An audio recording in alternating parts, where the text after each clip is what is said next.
you or should you not pull for trigger? That's what we're going to be talking about in today's video, guys, because I have a plethora of what the fuck is going? Hello? Anyway, sorry for that awkward moment. We're going to be talking about why you should or should not be summoning for trigger here, because I do think she can be good for your account. I also think she can be pretty shit for your account as well, depending on who you have on your account. And that's what we're going to go ahead and cover right now, guys. We will be covering her stun capabilities. We'll also be covering her sub DPS capabilities as well. I can't speak, I speak too fast. I'm sorry. I'm sucking a lot of cock, probably. I don't know. Anyways, teams, build, also future-proof ability as well. So let's go ahead and hop into her stun capabilities first, because first and foremost, she is a stunner. So let's go ahead and take this off here. First of all, guys, let's just go ahead and cover it right here. We'll talk more about it in a second. 3 days from her crit. What does this mean, guys? Basically, for every 1% of days you have, you'll be getting 1.5% of days back. I mean, 1% of crit rate you have, you get 1.5% of days back. So you're getting free stats from just building into crit weight. So that is quit weight. So that's absolutely massive there. So first and foremost, super huge, really good to have another stat feed directly into a separate stat that the character actually needs, and actually a very hard stat to get at that, because let's be honest, guys, getting days, free days, getting days in any sense of the word is very, very hard. Now, secondly, she's the off-field stunner, and she's based off of all attacks. What do I mean by this, guys? She gets the majority of her off-field attacks from your allies using basic attacks, you using SP attacks, you using EX SP attacks here, you using chain attacks here, you using quick assisting here. So she gets a lot of different, like, her off-field stuns from doing any of these things here, which is super, super nice. This also means that she doesn't take away from the DPS that you're currently doing on the enemy as well. She's actually adding to that DPS capability. Whereas if you have someone like Lycan on the team, right? Lycan's taking up precious damage you could be dealing to the enemy, and honestly, I feel like in a lot of situations, I think that she could be better than Lycan in just about every single situation, maybe barring running him on an ice team, but genuinely in every situation, I can see her being better than that, because you can just keep your DPS doing the main DPS things while you're not taking up damage, because if you're just using him to come in, stun the enemy, you're taking away from the DPS capability you would have during the time when you're trying to do that, right? So she's able to break the enemy down while you're still doing damage to the enemy, and then all that plays directly into number 3 here, guys, which is the stun multiplier increase. She'll be increasing the amount of damage you're doing to the stunned enemies, right? So she increases that multiplier when the enemy is actually stunned, and then that's basically it in terms of the stun capabilities here. Her stun, like, windows are pretty large, I would say, because it basically runs off of her energy, or her charge, you could say, I guess, for doing off-field attacks and stuff like that. Then you basically will just use your skill and then re-up, or go into sniper mode and re-up. I have a build guide coming out on the channel on her very, very soon, or it probably is already on the channel actually by the time I make this video, so subscribe to the channel and go watch it if you want to know how to build her. But let's go ahead and talk about sub DPS now, because like I said, she's a sub DPS. Like we mentioned in the first part of the video, guys, 3 days from crit, this means you build her crit rate, right? So if you're building her crit rate, that also means you would build her crit damage as well. So that automatically leads to you doing at least some semblance of damage, right? Because you have a crit rate, crit damage build. On top of this, guys, she's doing multiple attacks. This really just means that she's doing off-field attacks, like we mentioned here as well. She's doing multiple attacks for absolutely free while you're attacking. Like we mentioned before, she is doing free damage for you. You're attacking with your main DPS, she's coming in doing additional damage, like Astrial would be doing with her little tremellos, right? She does the same exact thing as that, but with more damage than that, because she is built in more of a way that would play like a sub DPS than a way that you would build like Astrial, which is built into attack, but this is built much more so into crit rate, crit damage, and her multipliers are a bit higher than Astrial's as well, so you're getting more damage out with our cutesy queen right here. Now, finally, guys, aftershock damage. This is something that cannot be understated. This is a new damage type they're adding to the game, meaning you can get additional damage buffs when you run characters like, well, I guess you'll get an additional damage buff when you run Sambi, right? So if you have Sambi in your account, you're getting additional damage from her aftershock attacks. We also have a new set in the game, the Shadow set, that gives you additional aftershock damage as well. So overall, the aftershock damage will play really nicely and can play into the future as well, because this does play into the future-proof ability of her. And then our final point I want to make here on the sub DPS part here, guys, is actually you kind of need a Sambi to really, really, really be a sub DPS, okay?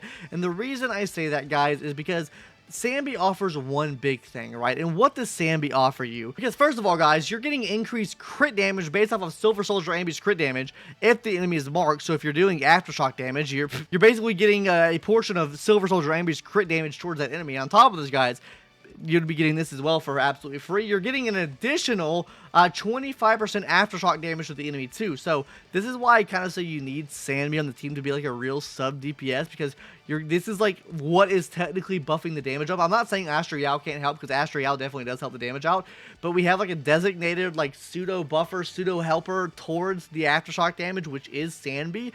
So with that being said, that's why I do say that you kind of need Sanby as the role here. And I think that leads us directly into our free-to-play viability section here, which is divided into builds and teams, because that's what most free-to-play players deal with. We're going to talk about teams first, though. Hawk in the teams here, guys. Hawk Tua in the teams here, guys. Genuinely, she can be ran on most teams. Now, as you can see, I have a couple people marked out, like Zhuyan, for example. I don't think she works well with Zhuyan, because Zhuyan really only wants to be doing damage in stun windows, and if you're not stunning the enemy fast enough, her whole main shtick is to let the main DPS do main DPS damage, whereas Zhuyan's whole thing is do main DPS damage when the enemy is stunned. So you need to get them to the stun point first. So I do think by far and away that Xingyi works 10 times better for someone like Zhuyan than it does for Trigger here, right? So with that being said, I know you probably noticed Harumasa's here. Now the reason I have Harumasa here is because first of all, he's electric, right? Okay, cool. I genuinely think that there could be a pretty cool combo you could run with Harumasa. Whether that be Sanby on the team as well, because Sanby will be helping increase damage too with aftershock damage, and then you run Trigger on the team here as well to be your breaker. So basically what the role would be here is Sanby is going in doing the massive amount of damage when the enemy is not stunned. You then stun the enemy, and then Harumasa comes in and then cleans up and does extra damage with the extra stun multiplier, because that is what he is known to do, and that is the damage he is really going to be helping you out with. Now in terms of her best in slot team, that's going to be a very pay to win team, which is a team with Astra Yao, Anby, and Trigger, all very signature characters. Unfortunately, you can't fuck your way out of that one. Now, I will say that she does have a more free-to-play team with Trigger, her, and then also Pulchra as well. You'll be absolutely destroying the enemy shields with this team here. This is more free-to-play friendly for sure. I'm not going to say this is the only free-to-play team, but this is probably her best free-to-play team you can run on her. Outside of this though, guys, in terms of free-to-play teams, I genuinely think you can run her on most teams, right? Like, I think you could probably run her on a team with Piper here and be pretty good, because we don't necessarily have like a designated buffer for like physical type damage, so I wouldn't really put Light on the team because he's not helping her out that much. So you could probably run her on a team with this, and then you would either need an electric type unit or an attack type unit on the team as well. And who fits well into that equation too? You could probably run a core on the team there. That can work. B, I don't know where Yanagi's at, but Yanagi would also fit there as well, because she's electric type damage, and she would help with the disorder here. You get the extra stun damage multiplier, B, break the enemy down faster. Other teams you could run her on, really any attack type character. So if you wanted to run her on a team with Billy, I think that could work. A team with Korn, I think that could work as well. And you could probably run her on a team with Nekomata as well. I think that could work. Really any attack type character. So Evelyn would work here. Ellen would work here as well. Anton could work here, because also electric typing there too, so that also could work. You run maybe Anton with like a Grace or something like that to increase the shock proficiency, then you can keep getting the extra follow-up attacks in there and out of there and stuff like that. I think a lot of these different teams can work. Soldier 11 also works very well here too. A lot of attack type units will work with her. Now outside of that though, guys, I think I could also see her being ran on this team as well, a team with Miyabi, Trigger, and then also Yanagi as well. I think that could be another pretty good match made in heaven there. Now the reason why I don't have some of these breakers like locked off per se is because I do think you could run them in dual DPS scenarios or dual break scenarios per se, right? So let's say you had a character on your account like Ellen, right? I think you could run a team with probably Ellen. You could also run Trigger and then Lighter. Lighter is going to be giving you that that buff. Oh, I don't even know how to put that. The ice buff, okay? He's going to be giving you the ice buff, okay? So you're getting massive increase to buff there. You're getting the extra resistance there as well. He plays with a attack type character, so he automatically plays with her. She plays with a attack type character, so she automatically plays with her as well. You get the increased stun damage multiplier as well, so you can come in with him, do a couple of attacks to get that damage increase on him. He can act like a pseudo buffer in a way, and that could also work there too. There's just a lot of different combinations that I can see you running on the team with her. I think she can be very viable in a lot of different situations. So now let's hop into the builds, guys. The build is actually down bad. The build is not free play friendly at all. That usual. I want it to be known out the gate. First of all, you need a lot of crit rate. Now, you might say, crit rate's fine because you get good return in days, right? You're getting a good amount of days back in return, which is a very hard stat to get, so it should be high, right? But the problem with this is the signature situation with signature W engines is down bad. You have to think, guys, this bitch is a breaker. She is a stun type character. So let's go ahead and hop over to Pride real quick, because I do want to go over and show you what we have in terms of W engines right now in the game for stun type characters. Look at what we have here. Increase impact, increase impact, increase impact, increase impact, impact, impact, impact, impact, energy region, impact, attack, energy region.